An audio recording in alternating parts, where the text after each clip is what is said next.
નમસ્કાર દર્શક મિત્રો, આપ જોઈ રહ્યા છો ઓસ્કાર ન્યૂઝ અને હું છું બાબુસિંહ સોલંકી।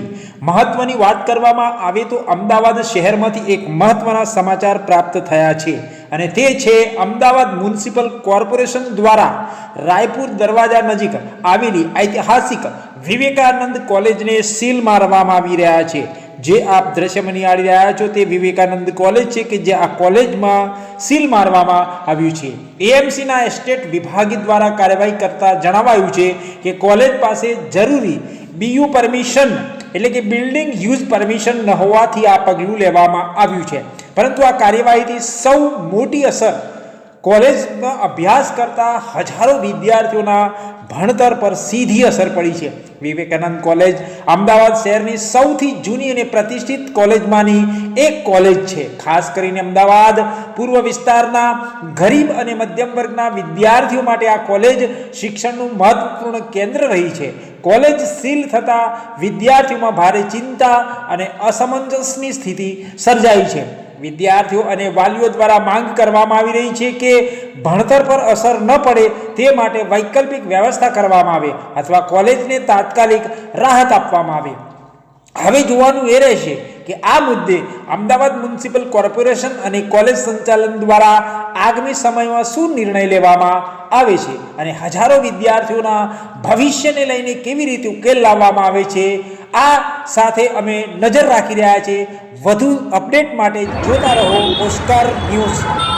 શહેરના મધ્યમાં આવેલી વિવેકાનંદ કોલેજને અમદાવાદ મ્યુનિસિપલ કોર્પોરેશન દ્વારા ગઈકાલે બીયુ પરમિશન ન કરે સીલ મારી દેવામાં આવી છે। હજારો વિદ્યાર્થીઓ ભવિષ્ય અંધકારમય થઈ રહ્યું છે। આવનારા દિવસોમાં વિદ્યાર્થીઓ પરીક્ષા આવી રહી છે ત્યારે અમદાવાદ મ્યુનિસિપલ દ્વારા બીયુમાં હોવાને કારણે સીલ મારી દેવામાં આવી છે। ખરેખર ઝઘડો સ્થાપિત હેતુ દ્વારા કરવામાં આવી રહ્યો છે। આપણી પાસે સ્થાનિક વિદ્યાર્થી નેતા જોર્જ ડાયસ ઉપસ્થિત છે। જોર્જભાઈ, આખી મેટર શું છે અને આ પરિસ્થિતિ કેવી રીતે નિર્માણ થઈ રહ્યું છે? વિવેકાનંદ કોલેજ વર્ષો જૂની કોલેજ છે અને ઓછામાં ઓછા 4 થી 5 હજાર વિદ્યાર્થીઓ અભ્યાસ કરે છે। LLB થી માંડીને BA, BCom અને સવારની પાળ અને બપોરની પાળીમાં પણ અને સાંજની 3 પાળીમાં કોલેજ ચાલતી હોય છે। અને આજે કમનસીબી ઘટના છે કે પરીક્ષાનો સમય હોય, વિદ્યાર્થીઓનો ઉજ્જવળ ભાવિ અંધકારમય બને તેવી પરિસ્થિતિ હોય અને આ વિવેકાનંદ કોલેજ કેટલાક સ્થાપિત હિતો દ્વારા જાણી જોઈને સીલ મારવામાં આવે છે। આજે 2 માળની મંજૂરી હોય અને 2 માળની મંજૂરી ઉપર જ કોલેજ ચાલે છે અને ઉપરના માળમાં કોઈ યુઝ થતું નથી, છતાં તેને સીલ મારવું જ હોય તો જે ગેરકાયદેસર છે જેની ઇન્ટેગ્રિટી પ્રોસેસ કંઈક ચાલતી હશે, પણ એ માળને સીલ માર્યા વગર સીધું આખી બિલ્ડિંગને સીલ મારીને જે ગુનાહિત કૃત્ય કર્યું છે કોઈ કાલે સાચી લેવાય।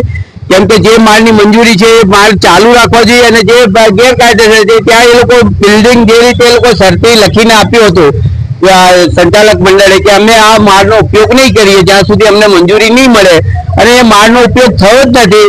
અને જ્યારે કોલેજ સારી રીતે ચાલતી હતી, લોકો વિદ્યાર્થીઓ અભ્યાસ થતા, હવે પરીક્ષાના સમયે જ્યારે ઉજ્જવળ ભાવિ કારકિર્દી ઘડાતી હોય અને ત્યારે ક્લાસ વર્ગો બંધ થાય એ યોગ્ય નથી।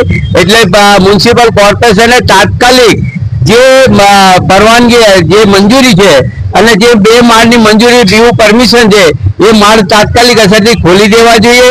એમાં કોઈ પણ કાળે એને સાખી નહીં લેવાય કે વિદ્યાર્થીઓના ઉજ્જવળ ભાવિ કારકિર્દી અને શિક્ષણના ભોગે આવું કૃત્ય એ નિંદનીય છે, એને સખ્ત શબ્દોમાં વખોડી કાઢીએ છીએ। અને જે મંજૂરી પરવાનગી વાળી છે એ ઉપરના જેની બીયુ પરમિશન નથી એની કાર્યવાહી ચાલી રહી છે, એ ભલે ને બંધ અને એનો યુઝ પણ કરવામાં આવ્યો નથી કોલેજ દ્વારા। કેમ કે અમે લોકો અવારનવાર વિદ્યાર્થીના પ્રશ્નો માટે આવ્યા ત્યારે અમે જોયું કે ઉપરના જે બીયુ પરમિશન વગરના વર્ગો હતા એ કોલેજ બંધ જ છે અને જે બીયુ પરમિશન એમાં જ કોલેજ ચાલતી હતી, છતાં તેને સીલ માર્યું છે અને બીયુ પરમિશન અને ફાયર સેફટીના નામે જે એ કરી ફાયર સેફટી પણ છે, બીયુ પરમિશન વાળી જે બિલ્ડિંગ છે એને તાત્કાલિક અસરથી વિદ્યાર્થીઓના વિશાળ હિતમાં ખોલવામાં આવે તેવી